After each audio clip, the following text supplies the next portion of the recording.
SRH టీంకి అసలు ఏమైంది? 5 మ్యాచ్లు 4 లాస్, ఒక్కటి విన్. సో మ్యాచ్లు చూడాలంటే చూడాలనిపిస్తుంది.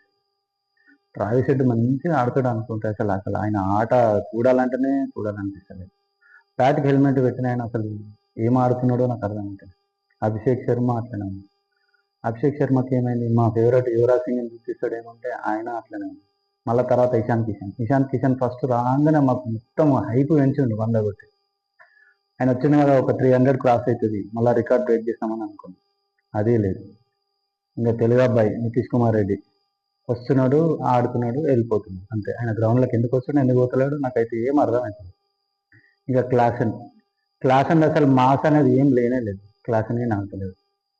ఇంకా క్యాప్టెన్ వచ్చేసి కమిన్స్ ఒక్కడు 4 బాళ్ళకు 4 సిక్స్లో 3 సిక్స్లో కొడుతున్నాడు, వెళ్ళిపోతున్నాడు. Cummins, we want 300 runs, break the record.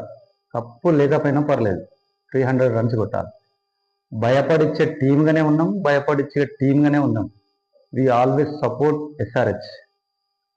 రేపు పంజాబ్తోని హైదరాబాద్ హోమ్ గ్రౌండ్లో ఎస్ఆర్హెచ్కి మ్యాచ్ ఉంది. 4 మ్యాచ్లు ఓడిపోయాయి. 5వ మ్యాచ్కి 300 రన్స్ వేసి మాకు ఆ హోప్ ఇవ్వండి. ఎందుకంటే ఎస్ఆర్హెచ్ని తప్ప వేరే టీంని మేము ఊహించుకో